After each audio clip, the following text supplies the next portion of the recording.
Good morning everyone, কেমন আছো সবাই? আশা করি সবাই খুব ভালো আছো। আমিও খুব ভালো আছি। চলে এলাম আবার একটা নতুন ব্লগ নিয়ে। আমার জীবনে নতুন দিনের একটা নতুন সকাল আবার শুরু হয়ে গেছে। বলতে বলতে জীবনে যে প্রত্যেকটা দিন পেরিয়ে চলেছে, আর দেখো আমরা যে মৃত্যুর দিকে এক একটা দিন কত সুন্দর করে এগিয়ে চলেছি, সেটা আমরা নিজেরাও বুঝতে পারছি না। মানে নিজেরাই এগিয়ে চলেছি সুন্দরভাবে, মানে মৃত্যুর কাছাকাছি। যাই হোক, ওটা বড় কথা না। জন্মেছি মানে তো মরতেই হবে, এটাই তো বিধির বিধান। কিন্তু কে কখন যাবে সেটা সম্পূর্ণ উপরে ভগবানের হাতে লেখা।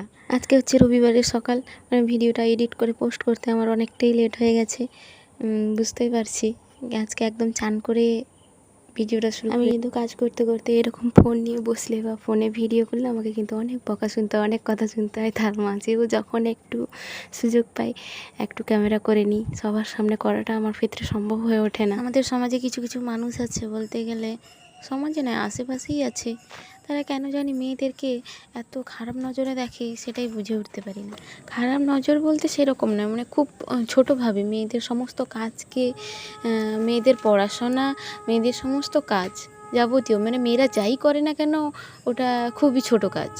এবং এটাও বলে থাকেন যে মেয়েদের কাজটা কি, সারাদিন পুরুষ মানুষ সারাদিন খেটে খুঁটে বাইরে কত কাজকর্ম করে আসছে, আর মেয়েদের সারাদিন বাড়িতে কাজটা কি, শুধু দুবেলা রান্না করা আর খাওয়া দাওয়া, এই বাস।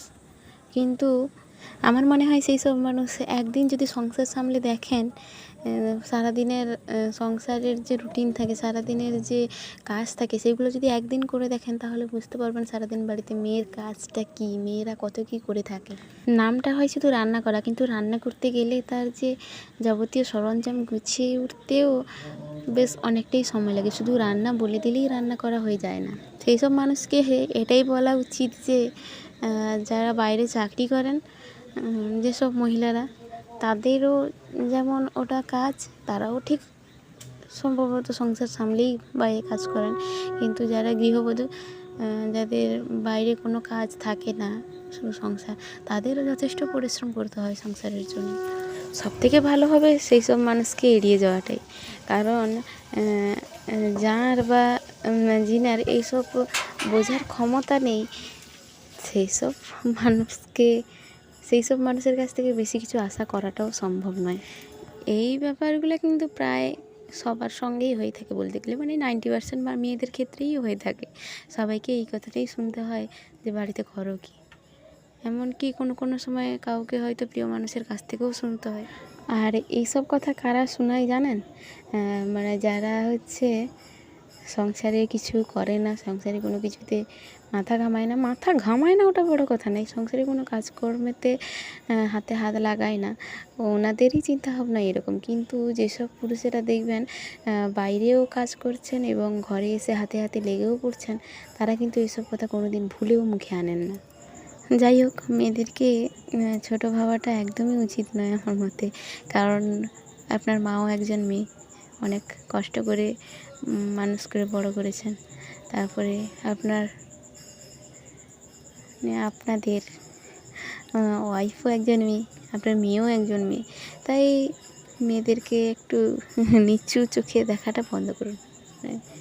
মেয়েরা কিছু পারে না, মেয়েরা কোনো কাজের নয়, এসব না ভাবাটাই শ্রেয়।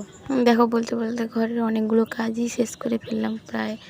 এখনও বিকাল হয়ে গেছে, বিকালের সময় উনুনটা একটু পুরনো হয়ে গেছে, এটা নতুন করে বানাতে হবে। বানানোর সুযোগ হচ্ছে না বৃষ্টির জন্য, কারণ বৃষ্টির দিনে তো উনুন শুকতে একটু দেরি হয়। সেই কারণে সেই পুরনো উনুনটাকে একটু ভালো করে মেরামত করে রান্না করা হয়। আমাকে কিন্তু বাড়ির সমস্ত কাজটাকে নিজেকে একা হাতে সামলাতে হয়, কারণ আমার সঙ্গে হেল্প করার মতো কেউ থাকে না বাড়িতে। আমার সঙ্গে কেউ একজন থাকলেও একটু সুবিধা হতো, যদি সুযোগ পেলে একটু ক্যামেরাটা ধরিয়ে দিতে পারতাম, কিন্তু আর হয় না, কি করার। তাই নিজে ফাঁকে ফাঁকে যখন একটু সময় পাই ক্যামেরা দিয়ে ভিডিও করে নিই। জানি হয়তো সবার মনের মতো হয় না, কিন্তু কি করব, শখ। আরও একটা কথা বুঝে উঠতে পারছি না যে এই যে ইউটিউবে ভিডিও পোস্ট করা বা ফেসবুকে রিলস বানিয়ে দেওয়াটা কি খুবই খারাপ কাজ। মানে ভিডিও বানানো মানে তো নিজের শরীর দেখিয়ে, অঙ্গ দেখিয়ে ভিডিও বানানো, বা অশ্লীল গানে ভিডিও বানাতে হবে, তার তো কোনো মানে নেই। সমাজে যেরকম খারাপ দিকটা আছে তেমনি ভালো দিকটাও তো আছে নাকি? কেন বুঝতে পারি না মানুষ এগুলোকে এত ছোট চোখে দেখে, বলে এত শিক্ষিত মেয়ে হয়ে বাড়ির বউ হয়ে কেন এসব করে বেড়াও। কিন্তু কবে বুঝবে, কি করলে বুঝবে, সেটাই তো বুঝতে পারি না। খাওয়া দাওয়ার পরে চুলটা শুকিয়ে নিয়েছিলাম, তাই বিকালবেলা এই চুলটার জট ছিঁড়িয়ে নিচ্ছি এবং একটু মাথা টাথা চিরুনি করে ব্যাস। আমার বর্তমানে এখন সারাদিনের কাজটা শেষ, এরপরে একদম সন্ধ্যা টন্ধা দিয়ে তারপর আবার রাতে রান্না বান্না। এখন একটু বসবো, একটু খাতা টাতা লিখতে বাকি আছে, সেগুলো লিখবো। তারপরে রাত্রে রান্নাটা আমি একটু বসাতে দেরি করি, কারণ হচ্ছে দোকান থেকে আসতে সবার দেরি হয়।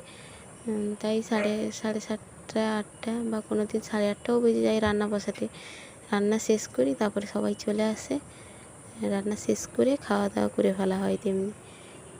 কারণ তাড়াতাড়ি রান্না করে ফেললেও হয়, কিন্তু করি না। আমি আগে পড়তে বসি একটু, তারপরে রান্না বসাই।